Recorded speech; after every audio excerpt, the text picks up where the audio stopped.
네, 강민정 의원님.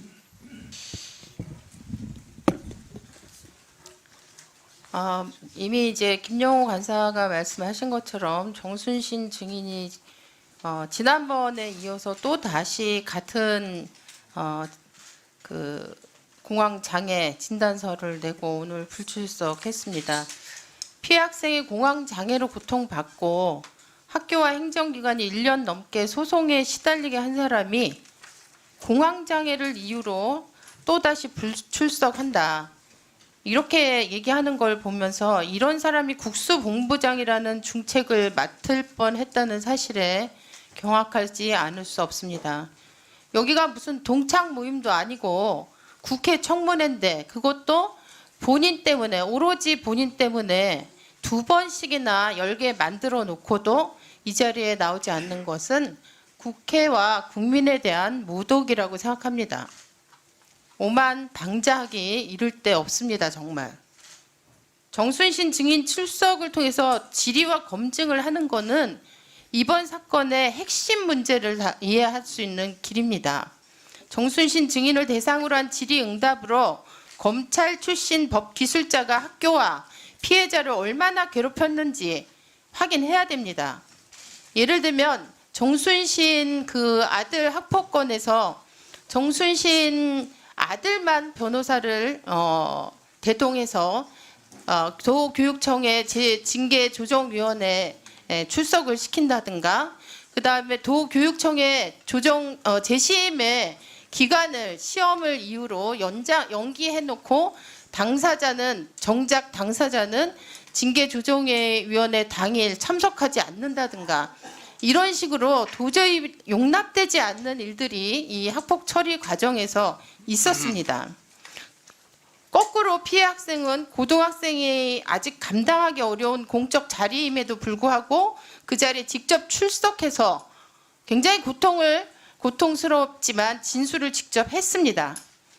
예, 이렇게 드러나는 정순신 부모와 자식 이 3인이 이 학폭 처리 과정에서 보여준 면피성 행위와 시간 끌기는 사실은 한두 번 일어났던 것이 아닙니다. 저는 오늘도 사실은 그곳에 반복이 되고 있다고 생각합니다. 정순신 증인은 사실은 자식 문제를 해결하고 자식이 제대로 된 반성과 사과를 해서 올바른 인간으로 성장할 수 있도록 해야 될 부모의 의무를 저는 저버렸다고 생각합니다. 오로지 자기 아이의 입시 성공을 위해서 반성하고 성찰할 기회를 사실은 부모가 박탈한 겁니다.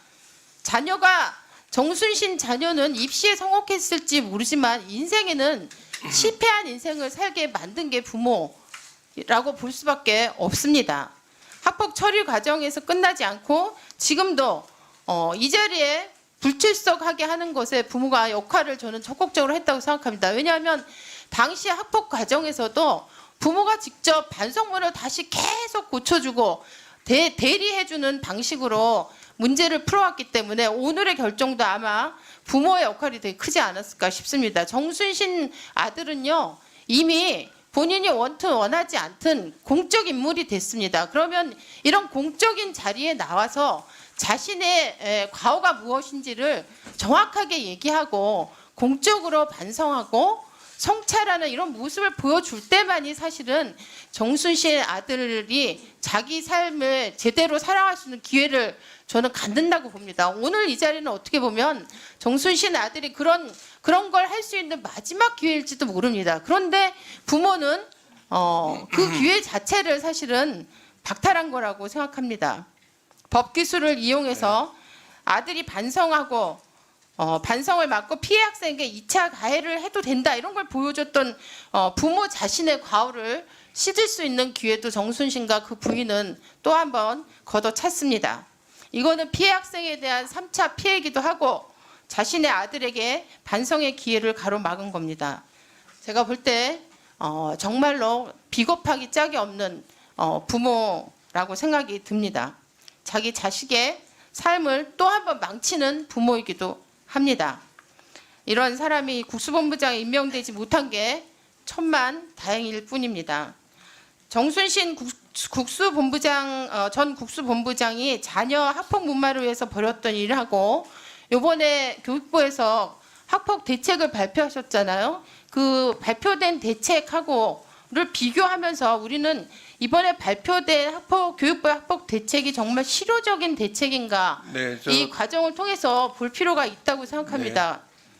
그런 면에서 그건 이따가 장관한테 좀 질문을 아니요. 주십시오. 그 대책에 대해서 얘기하려고 하는 게 아니고 그렇기 때문에 정순신과 그 학생 당사자가 나와서 이 자리에서 그 학폭 과정에서 있었던 일들을 구체적으로 얘기해야만 우리가 대책에 대해서도 구체적으로 검증 가능한 그런 청문회를 진행할 수 있다는 거죠. 그래서 증인이 반드시 이 자리에 나왔어야 되는데 나오지 못한 것에 대해서 위원장님께 고발 조치를 해주실 것을 요청을 드리고요. 앞으로 상위 네. 국정감사에 반드시 출석할 수 있도록 조치를 취해 주실 것을 위원장님께 네. 요청드립니다. 알겠습니다. 지금 위원님들의 분노가 크시다는 것을 저도 잘 알고 있습니다. 근데 오늘은 증인 참고인에 대한 실질적인 신문에 좀 집중할 수 있도록 의사진행 발언은 좀 짧게 최소화해 주셨으면 하는 당부의 말씀드리고요. 소동영 의원님